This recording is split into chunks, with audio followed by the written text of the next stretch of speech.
Okay, people, what's good? I'm getting fucking aggravated. It's like the fifth time I try to record this fucking video.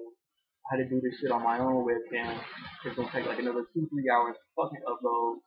YouTube is tripping. Um, I mean, you see what the video title say. It's my top five favorite movies of the summer. I'm gonna do top 10 around New Year's. I'm gonna do the sister hip hop albums too. I'm gonna do five tomorrow, and then I'm gonna do 10 New Year's. Like I said, let me get into this shit though. Number five was The Born Legacy. I'm gonna go 5-1.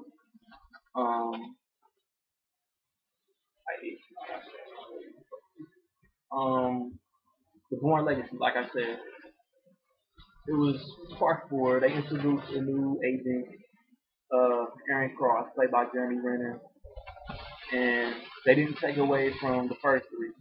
First three are some of my favorite actions. And while this one wasn't as good as those, and it could have been a standalone crime movie. They mentioned Treadstone, they flashed Jason Bourne face, so it has to tie in, right? I'm being sarcastic. Um, you got Edward Norton, and he's chasing Jeremy Renner. Rachel Weisz is a scientist. He helps Jeremy Renner. She helps him. He helps her. And like it's flawed. What movie ain't flawed? Um, but it's still good. It's action. It's more story than action. But I was invested. So I think I'm gonna go to number four. Yeah, keep watching Born Legacy by the way, so we can see Jason Bourne versus Aaron Cross, or them motherfuckers teaming up. It will be dope either way. Number four is Ted. It could be number three, but it's number four.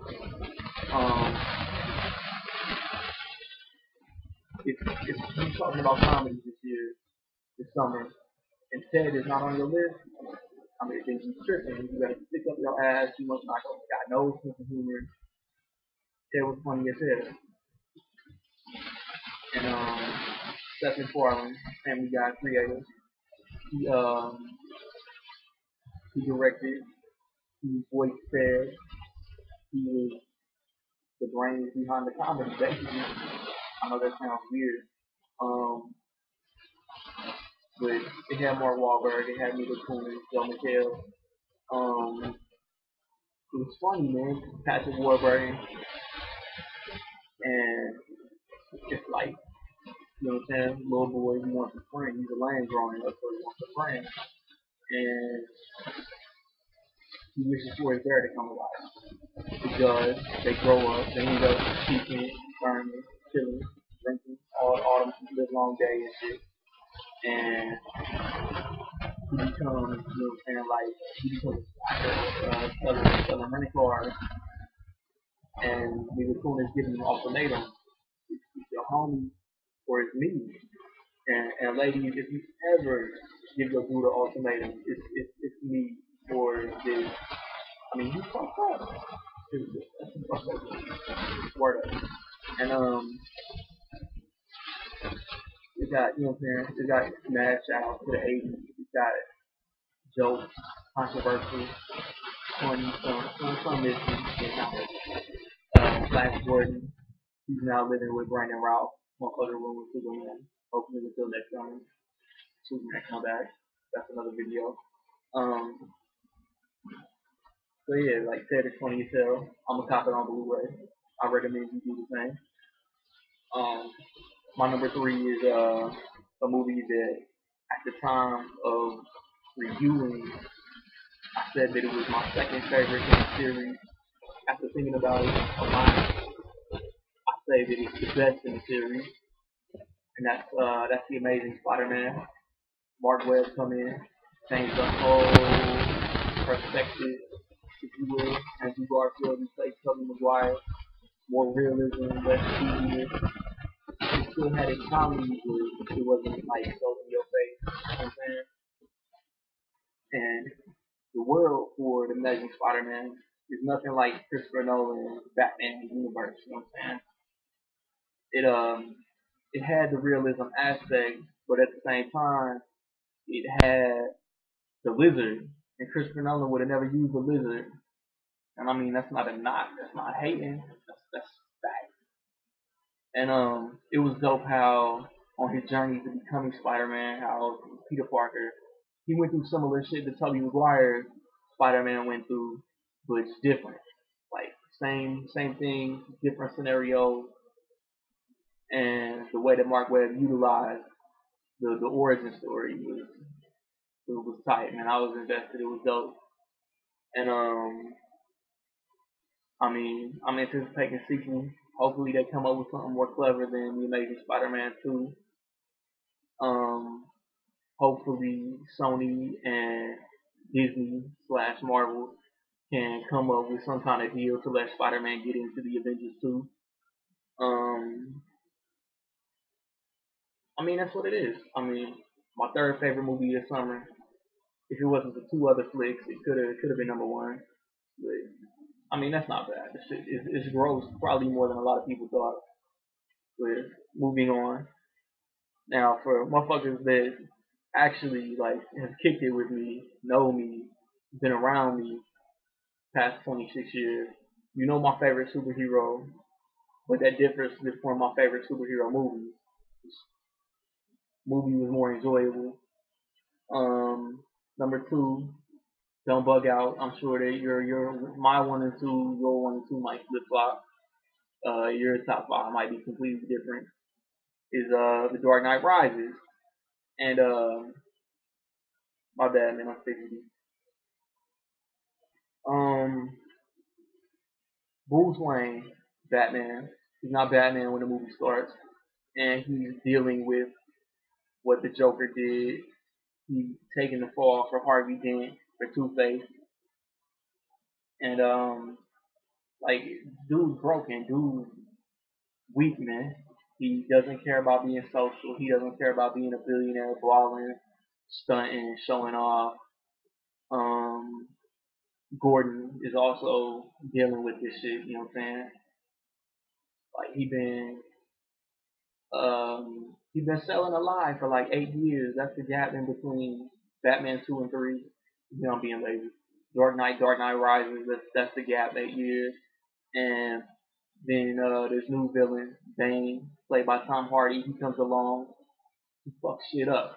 Low key, he did what the Joker tried to do. You know what I'm saying? He flipped Gotham City on its head, and the Dark Knight had to rise. You know what I'm saying?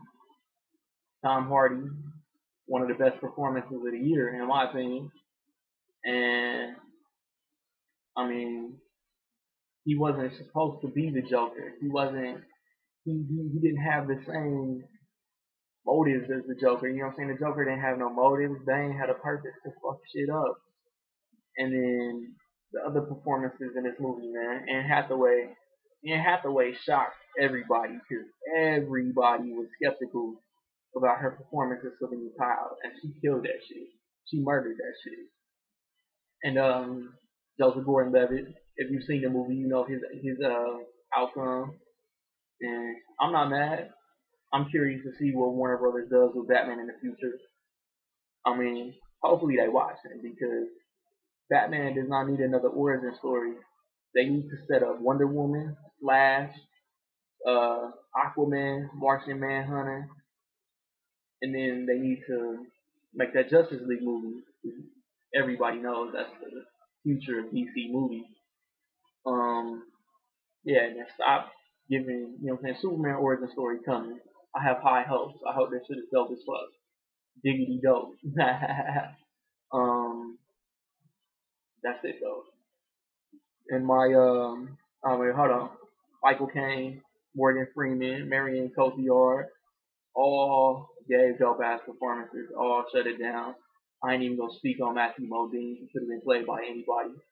Um, my favorite movie of the summer of 2012, though, without further ado, is The Avengers. Like you didn't already know this shit. Um, Marvel started this journey back in 2008. First Iron Man. Um, And then they did The Incredible Hulk, they did Iron Man 2, they did Thor, they did Captain America. And it all accumulated. I don't even know if that's the right word. Fuck your brain. It all comes together this year to be one of the best action movies ever. Probably my second favorite action superhero movie ever. And like it had action, it had drama. You know what I'm saying? It had comedy, man. Funniest superhero movie ever, hands down. Um, Robert Downey Jr. born to play Tony Stark. I don't care what nobody say. Mark Ruffalo took the reins of Bruce Banner from Edward Norton. I would have liked to see Edward Norton in the Avengers, but it didn't happen. Mark Ruffalo killed it. Chris Hemsworth, Thor, dope. Chris Evans, the way he played Captain America, still not used to being in the modern day world, was good, and it was tight. And Samuel L. Jackson, Jeremy Renner, Scarlett Johansson, Tom Hiddleston, Loki, probably my second favorite superhero movie villain. Um, I have high hopes for the Avengers too. They gonna set up Guardians of the Galaxy. They gonna come with sequels in the next 2 years to Iron Man, Thor, Captain America. Hopefully, Hulk can get another solo movie. Um, like no movie's perfect, but the Avengers was pretty damn close. The way that Joss Whedon took over and how he put his touch on everything, it was so fucking good. And at the end of September, the Avengers comes on Blu-ray. Best believe I'm gonna be in there to scoop that shit. Um, I mean, I have nothing bad to say about this movie. If you haven't seen it, man, I want to know why. Before I wrap this up, um, if you like what you see and if you like my videos, man, please subscribe. Give me some likes, man. Let me know your top five or just your favorite movie of this summer.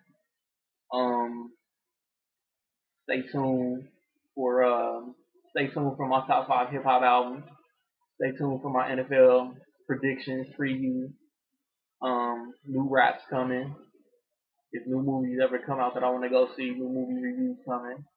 And shit come out since the Expendables. Um, I mean, that's pretty much it. I'm thinking. I'm drawing blanks. Like I said at the end of the year, I'm gonna do top 10 movies. It's right now The Avengers is my favorite movie of the year, but it's probably 4 or 5 that could take that spot. You know what I'm saying? Django Unchained, This Is 40, The Hobbit, Skyfall. Um,